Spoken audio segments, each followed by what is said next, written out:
25 సంవత్సరాల వయసుండే సమయంలో రాజకీయాల్లోకి వచ్చిన వ్యక్తి అయ్యన్న పాత్రుడు గారు. అక్కడి నుంచి 7 సార్లు ఎమ్మెల్యే అయ్యారు, ఒకసారి ఎంపీ అయ్యారు. ఎమ్మెల్యేగా, ఎంపీగా, మంత్రిగా తెలుగు రాష్ట్రాల్లో తనకంటూ ఒక ప్రత్యేకమైన ముద్ర వేయగలిగారు. ఏ పదవి ఇచ్చినా ఆ పదవికి వన్నె తీసుకొచ్చిన వ్యక్తి అయ్యన్న పాత్రుడు గారు. వారి కుటుంబం కూడా మనం ఆలోచిస్తే కొంతమంది ఫస్ట్ జనరేషన్లో రాజకీయాల్లోకి వస్తారు. అయ్యన్న పాత్రుడు గారిని చూస్తే 6 దశాబ్దాలు రాజకీయ చరిత్ర కలిగిన కుటుంబం. 1962లో అయ్యన్న పాత్రుడు గారి తాత లచ్చా పాత్రుడు గారు స్వతంత్ర పార్టీ నుంచి పోటీ చేసి గెలిచారు. స్వాతంత్ర సమరయోధుడు గౌత లచ్చన్న సమకాలికుడిగా పనిచేశారు.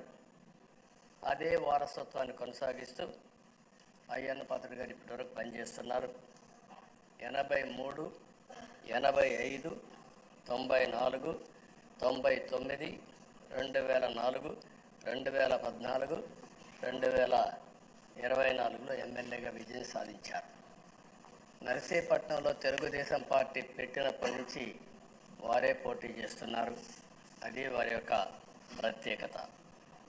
7 సార్లు ఎమ్మెల్యే గెలవడం, 16 సంవత్సరాలు మంత్రిగా పనిచేయడం, 1996లో అనకాపల్లి ఎంపీగా గెలుపొంది 2 సంవత్సరాలు అక్కడ పనిచేయడం, తెలుగుదేశం పార్టీ పాలిట్ బ్యూరో సభ్యుడిగా 10 ఏళ్ళు పనిచేశారు. టెక్నికల్ ఎడ్యుకేషన్, రోడ్లు, భవనాల శాఖ, అటవీ శాఖ, పంచాయతీరాజ్ శాఖ మంత్రిగా బాధ్యతలు నిర్వహించారు. 3 సార్లు R&B మినిస్టర్గా పనిచేశారు. అదేవిధంగా మనం ఒకసారి చూస్తే ఎప్పుడూ పోరాట యోధుడు, రాజీ పడని నాయకుడు, ఒక విశిష్టమైనటువంటి లక్ష్యాలుండే వ్యక్తి. తెలుగు రాష్ట్రాల్లో ఏ మారుమూల ఎవరిని అడిగినా అయ్యన్న పాత్రుడు గారిని గురించి చెప్తారు. 66 సంవత్సరాలు, ఇప్పుడు కూడా ఫైర్ బ్రాండే, చనిపోయే వరకు ఫైర్ బ్రాండ్గానే ఎక్కడ దాంట్లో రాజీనే లేదు. అదే మరి ఇంకొక పక్కన చూస్తే తనకంటూ ఒక ఇమేజ్. అదే సమయంలో లాయల్టీ ఫ్యాక్టరీలో కరుడు గట్టిన పసుపు యోధుడుగా పార్టీలో ఇంతవరకు ఉంటారు, ఎప్పటికీ ఉంటారు. అది ఆయన ప్రత్యేకత. నీతి, నిజాయితీ, నిబద్ధత ఇవన్నీ ఉణికిపుచ్చుకొని రాజకీయం చేశారు. 42 సంవత్సరాలు. ఇప్పుడు చాలామంది ఫస్ట్ టైం వచ్చేవాళ్ళు ఉన్నారు, కొంతమంది రెండోసారి వచ్చేవాళ్ళు ఉన్నారు. 42 సంవత్సరాలు ఒక నియోజకవర్గం అంటి పెట్టుకొని నర్చర్ చేసి 7 సార్లు గెలవడం అనేది ఒక అరుదైన అనుభవం. చాలామందికి 2-3 సార్లుగా పెట్టెక్కి వస్తుంది. అక్కడి నుంచి మనుషులు మారిపోతూ ఉంటాం. అలాంటి సందర్భంలో ఎప్పుడు కూడా రాజీ పడకుండా పనిచేశారు. 42 సంవత్సరాలుగా పసుపు జెండాను మోస్తూనే ఉన్నారు. పార్టీని కన్న తల్లిగా భావించే నాయకుడు, పోరాట యోధుడు. ఎప్పుడు కూడా రాష్ట్రంలో అభివృద్ధి చేయడమే కాకుండా ఉత్తరాంధ్ర అభివృద్ధి కోసం, ప్రత్యేకంగా విశాఖపట్నం అభివృద్ధి కోసం ఎనలేని కృషి చేసిన నాయకుడు అయ్యన్న పాత్రుడు గారని చెప్పి కూడా నేను మీకు తెలియజేస్తున్నాను. ఇంకొక పక్కన ఉత్తరాంధ్ర సుజల స్రవంతి, విశాఖపట్నం, విజయనగరం, శ్రీకాకుళం నీళ్లు కావాలి, గోదావరి నీళ్లు రావాలి, ఆ ప్రాంతం కూడా బాగుపడాలి, మా కరువు ప్రాంతానికి నీళ్లు కావాలని వెనకబడి క్యాబినెట్ మినిస్టర్గా దాన్ని శాంక్షన్ చేయించిన వ్యక్తి అయ్యన్న పాత్రుడు గారు. దానికి మనస్ఫూర్తిగా అభినందిస్తున్నాను. అందరికి కూడా కష్టాలు వస్తూ ఉంటాయి. ఆయన రాజకీయ జీవితంలో ఎప్పుడూ పడనటువంటి ఇబ్బందులు గత 5 సంవత్సరాలు పడ్డాడు. మామూలుగా కూడా కాదు, తన ఇంట్లోకి 100 మంది పోలీసులు పంపించారు, గోడలు పగలగొట్టారు, రాత్రిపూట భయంకరమైన వాతావరణాన్ని క్రియేట్ చేశారు. ఒక స్టేషన్లోగా అనేక పోలీస్ స్టేషన్లో కేసులు పెట్టారు. రాత్రుల్లో దేశపోయి స్టేషన్ టు స్టేషన్ తిప్పారు. ఎక్కడా భయపడలా, ధైర్యంగా ఉన్నాడు. 23 కేసులు పెట్టారు. అందులో దగ్గర 10 కేసులు ఒక సిఐడిని పెట్టారు. అయితే రాజీలేని పోరాటం చేసి మనోనిబ్బరంతో ముందుకు పోయిన వ్యక్తి. కడాన మనందరం గుర్తుపెట్టుకోవాల్సింది 60 సంవత్సరాలు, 62, 63 సంవత్సరాలు ఉండే వ్యక్తి పైన అత్యాచారం కేసు కూడా పెట్టారు. ఇవన్నీ కాకుండా అంటే ఎలాంటి పాలకులు ఉన్నారు, ఎలాంటి జరుగుతాయి అనేదానికి ఒక ఉదాహరణ ఇవన్నీ జరిగాయి. అయితే ఒక్క విషయం ఉండే సభ్యులందరికీ విజ్ఞప్తి చేస్తున్నాను. ప్రతి ఒక్క నాయకుల్లో కూడా ఒక స్ఫూర్తిదాయకమైన సంఘటనలు ఉంటాయి. అందుకే ఇన్నిసార్లు గెలుస్తారు. అలాంటి మన అయ్యన్న పాత్రుడు గారిలో ఉండే మంచి పాజిటివ్ పాయింట్స్ అన్నీ కూడా మీరు కూడా ఆలోచించుకోవాల్సిన అవసరం ఉంది. ఒక వ్యక్తి చట్టసభకు రావడం ఒక అరుదైన గౌరవం. ఇది ఒక అవకాశం. కొన్ని లక్షల మందిలో ఆ అవకాశం మనకు వస్తుంది. ఆ అవకాశంతోనే మనం అందరం ఇక్కడికి వచ్చాం. అయితే మనం అందరం గుర్తుపెట్టుకోవాల్సింది, మనల్ని ఎంపిక చేసిన ప్రజలకి ఏం చేయాలి, తాత్కాలికంగా ఏం చేయాలి, ఒక టైం బౌండ్ ప్రోగ్రాంలో ఏం చేయగలుగుతాం, దీర్ఘకాలంలో ఏం చేయగలుగుతామో మనం అందరం ఆలోచించుకొని అలాంటి సమస్యల్ని పరిష్కారం చేయాల్సిన బాధ్యత మనందరి పైన ఉంది. అంతేకాకుండా ఈరోజు ఇక్కడుండే ఎమ్మెల్యేలందరినీ కోరుతున్నాం, మనందరి పైన ఒక పవిత్రమైన ఉన్నతమైన బాధ్యతని తెలుసుకోవలసిన అవసరం ఉంది. చట్టసభల్లో సభ్యుల ప్రవర్తన, వ్యాఖ్యలు, చర్చలు, మనం ఏదో ఇక్కడ అపోజిషన్ ఉంటే అపోజిషన్కే జవాబుదారితనం, వాళ్ళ మీద మాట్లాడాలనే ఆలోచన కాకుండా మనం మాట్లాడే విషయాలు రాష్ట్రం మొత్తం ప్రజలంతా వాచ్ చేస్తూ ఉంటారు. మీ నియోజకవర్గంలో ఉండే ప్రజానీకం వాచ్ చేస్తారు, రాష్ట్రమంతా వాచ్ చేస్తారు. ఒక సభ్యుడిగా మీరు సమర్థవంతంగా పనిచేస్తే ఎక్కడ లేని గౌరవం వస్తుంది. దానికి మనందరం కృషి చేయాల్సిన అవసరం ఉంది. అయితే ఓసారి బాధేస్తుంది, గడిచిన 5 సంవత్సరాలు శాసనసభ అంటే చాలా భిన్నంగా నడిచింది. ఎంతో పవిత్రమైన శాసనసభను గత ప్రభుత్వం ఒక వికృతమైన పోకడలు, నీచ రాజకీయాలు, వ్యక్తిత్వ హననానికి ఒక వేదికగా చేశారు. ఇదే అసెంబ్లీలో దూషణలు, బూతులు, వెక్కిరింతలు, కక్ష సాధింపులు, మైకు లేకుండా పోవడం ఒకటి కాదు, చాలా సమస్యలు వచ్చాయి. అదే సమయంలో ఫస్ట్ టైం వచ్చిన ఎమ్మెల్యే బాధ్యతారాహిత్యంగా 6-7 సార్లు గెలిచిన ఎమ్మెల్యేని వెక్కిరించడం, బూతులు తిట్టడం, చాలా వల్గర్గా ప్రవర్తించే పరిస్థితికి వచ్చారు. ఆ రోజు ప్రభుత్వం యొక్క వైఫల్యాల్ని క్వశ్చన్ చేస్తే వాళ్ళపైన సభలోనే దాడి చేయడం, నీచంగా మాట్లాడడం, వాళ్ళ మనోభావాలు దెబ్బతీయడం, ఇవన్నీ చేసే పరిస్థితికి వచ్చారు. ఇక్కడుండే నాయకులు నేను చూశాను. ఆ రోజు తెలుగుదేశం పార్టీ 23 మంది గెలిచాం. జనసేన లేరు, బీజేపీ లేరు. కానీ ఆ 23 మందిని గెలిచిన ఒక ఇదే అసెంబ్లీకి వస్తే వాళ్ళు ప్రవర్తించిన తీరు మీరు చూస్తే చాలా బాధాకరంగా ఆ రోజు పనిచేసే పరిస్థితికి వచ్చారు. ఆ రోజు ఒక్క విషయం మీరు చూస్తే, నేను కూడా ఇదే హౌస్లో చాలా బాధపడిన సందర్భం రోజు ఉంది. మెంబర్స్ అందరం ఉన్నాం. నన్ను గురించి, నా కుటుంబాన్ని గురించి ఇష్టానుసారంగా మాట్లాడితే కనీసం యాక్షన్ తీసుకోవడానికి నాకు మైక్ ఇవ్వమని అడిగాను. మేము నిరసన తెలియజేసి ఎడతామని మైక్ అడిగితే మైక్ ఇవ్వలేదు. ఇవ్వకుండా మీరు చూస్తే మామూలు సంఘటన కాదు. ఆ రోజు నేను ఒక మాట చెప్పాను, ఇది గౌరవ సభ కాదు, మీరు నాకు మైక్ కూడా ఇవ్వడం లేదు. మైక్ ఇవ్వకపోయినా నేను స్టేట్మెంట్ ఇవ్వాలి కాబట్టి ఇచ్చేడతాను రికార్డు కోసం అని చెప్పి గట్టిగా లేచి ఇదే సీట్లో కూర్చొని ఆ రోజు నేను చెప్పింది అదే వర్డ్స్ మీకు రిపీట్ చేస్తున్నాను. నేను స్టేట్మెంట్ ఇవ్వాలనుకున్నాను, మీరు మైక్ ఇవ్వకుండా చేశారు. అయినా నాకు బాధ లేదు.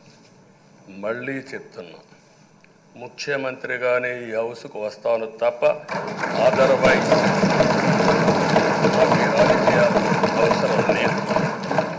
ఇది ఒక గౌరవ సభ కాదు. ఇలాంటి గౌరవ సభలో నేనుండనని మరొక్కసారి చెప్తూ మీకు నమస్కారం. ప్రజలకు విజ్ఞప్తి చేస్తున్నా, నా అవమానం మీరు అందరూ అర్థం చేసుకొని నిండు మనసుతో ఆశీర్వదించాలని కోరుతూ ఈ సభ నుంచి వాకౌట్ చేస్తున్నానని చెప్పి వాకౌట్ చేసి బయట ప్రెస్ కాన్ఫరెన్స్ పెట్టాను. ఎందుకు ఈ విషయం చెప్తున్నానంటే, నా జీవితంలో ఇది 9వసారి నేను ఎమ్మెల్యే. ఈ రాష్ట్రంలో తెలుగు జాతిలో నాకు వచ్చిన అవకాశాలు ఏ నాయకుడికి రాలేదు. 14 సంవత్సరాలు ముఖ్యమంత్రిగా పనిచేశాను. ఇప్పుడు మళ్ళీ ముఖ్యమంత్రి అయ్యాను. 15 సంవత్సరాల పొజిషన్ పార్టీ లీడర్గా పనిచేశాను. కానీ తిరుపతిలో నా పైన దాడి జరిగింది. 24 క్లేమోర్ మైన్స్ నా మీద బ్లాస్ట్ చేశారు. ఆ రోజు కూడా నా కళ్ళలో నీళ్ళు రాలేదు. మొట్టమొదటిసారిగా ఎలాంటి సంబంధం లేని నా సతీమణి పైన ఆరోపణలు చేశారు. ఆ ఒక్కరిపైన కాదు, ఈ రాష్ట్రంలో ఆడపడుతులందరిపైన, గౌరవంగా బ్రతికే ఆడబిడ్డలందరినీ అవమానం చేయడం, సోషల్ మీడియాలో పెట్టడం, క్యారెక్టర్ అసాసినేషన్ చేయడం, ఇలాంటి చాలా సంఘటనలు జరిగాయి.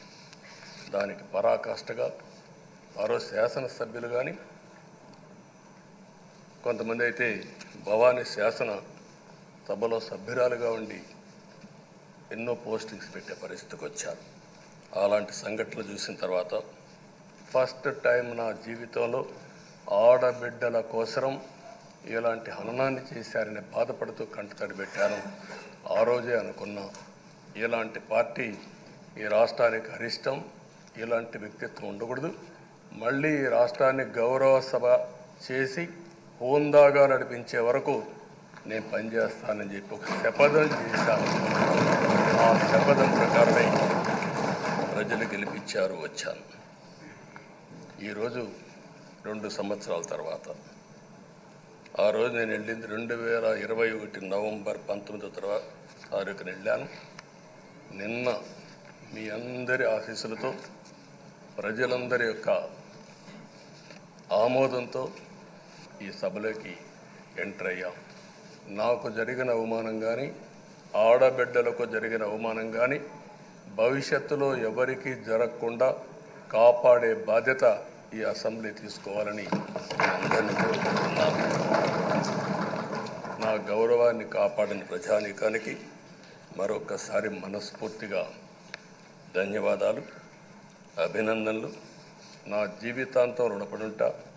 మళ్ళీ నాకు జన్మనంటే తెలుగువాడుగా పుట్టాలని, తెలుగు గడ్డ రుణం తీసుకోవాలని నా ఆకాంక్ష. తప్పకుండా ఇచ్చేస్తాను. మొన్న మీరు ఒక్కసారి చూస్తే ఎన్నికల్లో ఇక్కడుండే శాసనసభ్యులందరికీ అనుభవం ఉంటుంది. ఎక్కడో అమెరికాలో ఉండే వ్యక్తులు 5 లక్షలు 10 లక్షల రూపాయలు ఖర్చు పెట్టుకుని ఓటొచ్చి ఓటేయడం, నెల 2 నెలలు పనిచేసే పరిస్థితికి వచ్చారు. వేరే రాష్ట్రాల్లో ఉండే ప్రతి ఒక్కరూ ఇది నా బాధ్యత అనే ఉద్దేశంతో అందరూ వచ్చి ఓట్లేసే పరిస్థితికి వచ్చారు. కొన్ని సంఘటనలు చూస్తే ఆశ్చర్యం వేస్తుంది.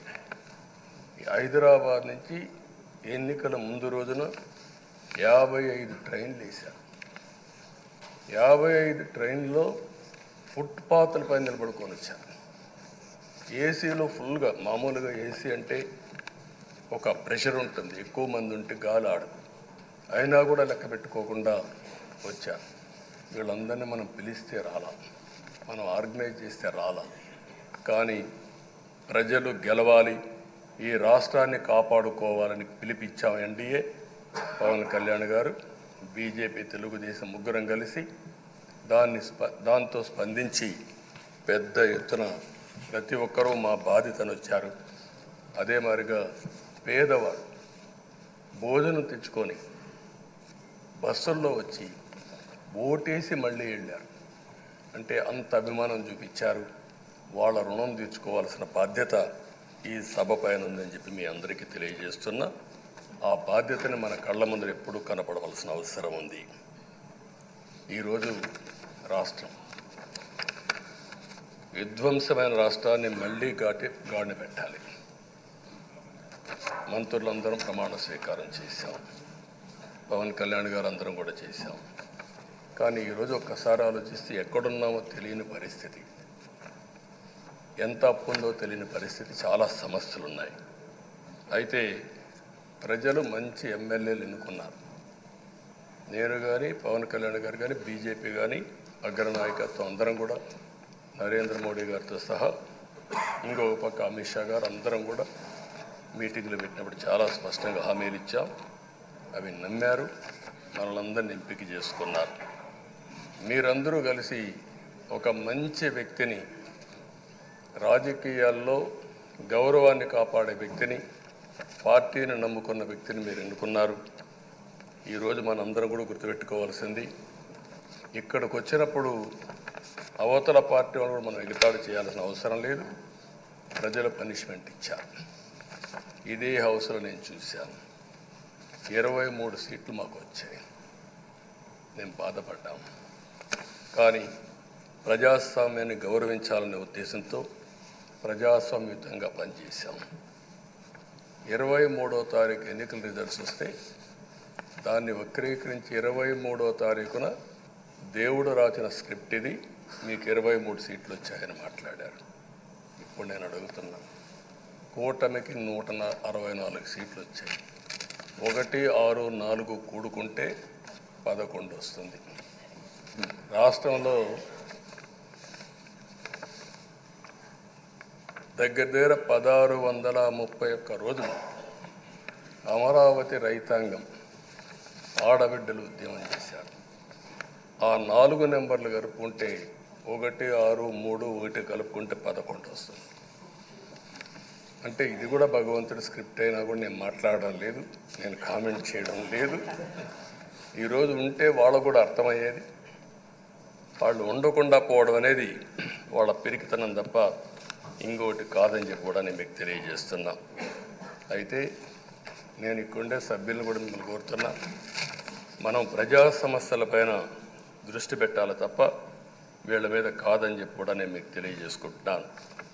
ఆ రోజు పవన్ కళ్యాణ్ గారిని అసెంబ్లీ గేటు కూడా తాకనీయం అని పెద్ద పెద్ద డైలాగులు చెప్పారు. 21 సీట్లలో పోటీ చేస్తే 21 సీట్ని గెలిపించారు.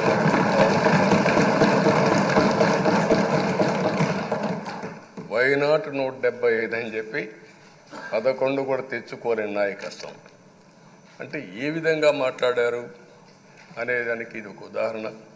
ఆ రోజు పవన్ కళ్యాణ్ గారు చాలాసార్లు, నేను కూడా అన్నాను, బయట చాలామంది అభినందించారు. ఎక్కడ తగ్గాలో తగ్గడం, ఎక్కడ గెలవాలనో గెలవడం నేర్చిన వ్యక్తి పవన్ కళ్యాణ్ గారు. ఈరోజు మనందరం కూడా గుర్తుపెట్టుకోవాల్సింది, రాజకీయాల్లో సుదీర్ఘమైన రాజకీయాల్లో ఉన్నాం. మొత్తం కలిసి 16వ సభ. మీ అందరికంటే సీనియర్ మోస్ట్ నేను. 8 + 1 9వసారి. అంటే 16 సభల్లో 16వ సభ 9 సభల్లో ఉన్నాను. అంటే అన్ని సభలను చూశాను. నా జీవితంలో ఎప్పుడూ చూడని సభ మొన్న జరిగిన సభ, 15వ శాసనసభ. కానీ ఇప్పుడు నేను కోరుకునేది మీ దగ్గర నుంచి, అది ఒక చెడు సభ కింద, ఒక కౌరవ సభ కింద మనం భావించాం. కానీ అత్యున్నతమైన సభగా 16వ శాసనసభని నిర్వహించే బాధ్యత మనందరిపైన ఉంది. గౌరవప్రదంగా నిర్వహించాలి. అదే సమయంలో ఇక్కడుండే ప్రతిపక్షాన్ని దృష్టిలో పెట్టుకొని కాదు, 24 గంటలు మనం ప్రజలతో ఉండాలి. ప్రజాప్రభుత్వంగా, ప్రజలకు జవాబుదారితనంగా ఉండాల్సిందిగా నేను మిమ్మల్ని అందరినీ కోరుకుంటున్నా. ఈరోజు మనందరికీ అధికారం ఇవ్వడం కాదు, అతి ముఖ్యమైన బాధ్యత ఇచ్చారు. ఈ రాష్ట్రాన్ని మళ్ళీ ఘాటున పెట్టమని మనతో మాట్లాడారు, మనకు చెప్పారు. ఎప్పుడు కూడా నేను ఒకటే భావిస్తాను, ప్రజా జీవితాలను మార్చే శక్తి ప్రభుత్వ విధానాలకు ఉంటుంది. ఆ ప్రభుత్వ విధానాలకు రూపకల్పన చేసే సభ ఈ చట్టసభ. ఈ విషయం ప్రతి ఒక్కరూ గుర్తుపెట్టుకోవాల్సిన అవసరం ఉంది. ఈరోజు మనం చేసే పని ఈరోజు ప్రజల భవిష్యత్తే కాకుండా భావితరాల భవిష్యత్తు కూడా నిర్ణయిస్తుంది. ఈరోజు భారతదేశం 91లో ఆర్థిక సంస్కరణలు వచ్చాయి. ఒక తెలుగు బిడ్డ పివి నరసింహరావు గారు ఆర్థిక సంస్కరణలు ప్రవేశపెట్టారు. ఈరోజు భారతదేశం ముందు చాలా వరకు అభివృద్ధి అయ్యే పరిస్థితి వచ్చింది. ఆయన ప్రవేశపెట్టిన ఆర్థిక సంస్కరణలు నేను ఆదర్శంగా తీసుకొని ఆ రోజు ఉమ్మడి ఆంధ్రప్రదేశ్లో అనేక పాలసీలు తీసుకొచ్చాం, సంస్కరణలు తీసుకొచ్చాం. ఐటీ, విద్య, పాలనా రంగం, ఇన్ఫ్రాస్ట్రక్చర్, ఇవన్నీ మనం తీసుకొచ్చాం. ఎన్నో డికేడ్స్ కాదు, 25 సంవత్సరాల్లో దాని యొక్క ప్రభావం మనం అందరి ముందు కనపడుస్తుంది. ఈరోజు హైదరాబాద్ నగరం వన్ ఆఫ్ ది బెస్ట్ సిటీగా ఉందంటే 25 ఏళ్లకు మనకు తీసుకున్న నిర్ణయాలే కారణం. ఈరోజు నేను అందరినీ ఒకటే కోరుతున్నా, మీ అందరినీ, ఈరోజు భారతదేశం 5వ అతిపెద్ద ఆర్థిక వ్యవస్థ. ఇంకొక 4-5 సంవత్సరాల్లో ఎన్డీఏ ఆధ్వర్యంలో 3వ అతిపెద్ద ఆర్థిక వ్యవస్థగా తయారవుతుంది. 2047 వికసిత్ భారత్ ఎన్డీఏ నరేంద్ర మోడీ గారి కల అయితే, వికసిత్ ఆంధ్రప్రదేశ్ మనందరి కల కావాల్సిన అవసరం ఉంది. నాకు ఏమాత్రం అనుమానం లేదు, భారతదేశం ప్రపంచంలో అగ్రస్థానానికి వెళ్తాం. నెంబర్ 1 కానీ నెంబర్ 2 కానీ ఉంటాం. అదే సమయంలో మనందరి ఆశయం, మనం చేసే చట్టాలన్నీ కూడా తెలుగువారు ప్రపంచంలోని నెంబర్ 1గా ఉండాలని, ఆంధ్రప్రదేశ్ని జీరో పావర్టీ స్టేట్గా తయారు చేసి ఆర్థిక అసమానతలు తగ్గించే విధానానికి ఈ సభ శ్రీకారం చుట్టాలని కోరుకుంటూ, దానికి అయ్యన్న పాత్రుడు గారి అధ్యక్షతన మనం ముందుకు పోవాలని చెప్పి మనస్ఫూర్తిగా కోరుకుంటున్నాను. ఇంకొక పక్క ఈరోజు మీరందరూ కూడా గుర్తుపెట్టుకోవాల్సింది, ఈ సభలో దూషణలు, వెకిలి చేష్టలు అవి కాకుండా ఉందాతనంతో ప్రతి ఒక్కరం కూడా ముందుకు పోయే విధంగా కార్యక్రమాన్ని తీసుకుపోవాల్సిందిగా నేను కోరుతున్నాను. 16 సభలు మనం చూసాం. ఈ 16 సభలు మీరు చూస్తే ఆంధ్రప్రదేశ్ శాసనసభ హేమీలు వచ్చారు.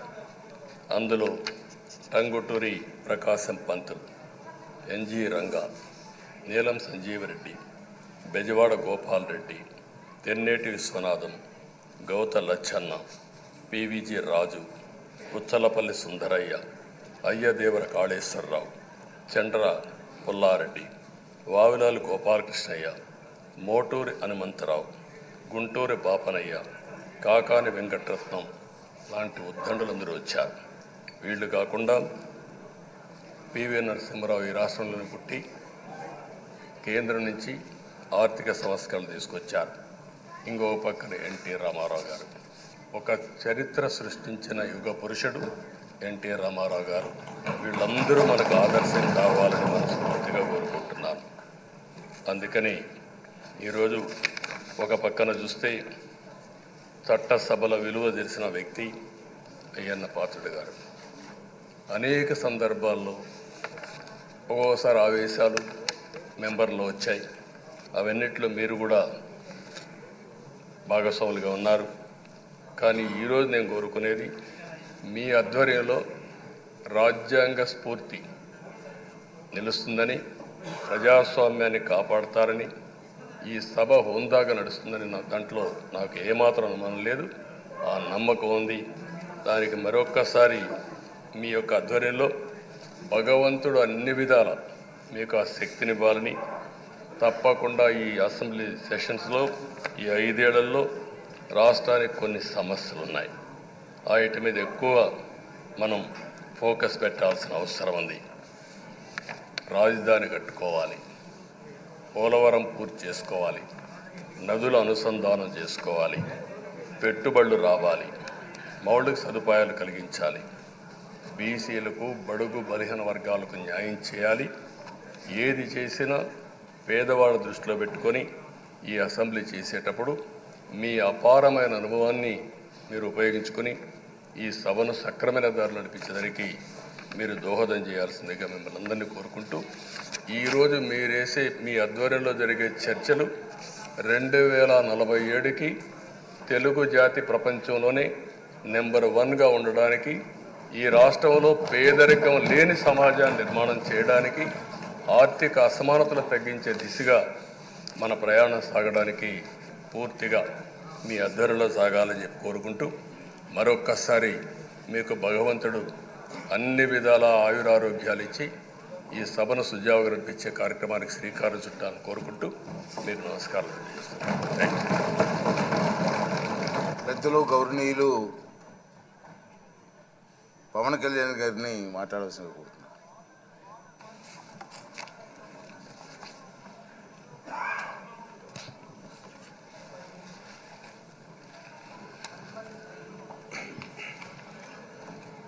పదహారవ శాసనసభకి ఏకగ్రీవంగా ఎన్నికైన సభాపతి శ్రీ చింతకాయల అయ్యన్న పాత్రుడు గారికి హృదయపూర్వక నమస్కారాలు, మీకు శుభాకాంక్షలు. ఇది నేను మొదటిసారి అసెంబ్లీలోకి అడుగు పెట్టడం. ఇలాంటి సుదీర్ఘ రాజకీయ అనుభవం ఉన్న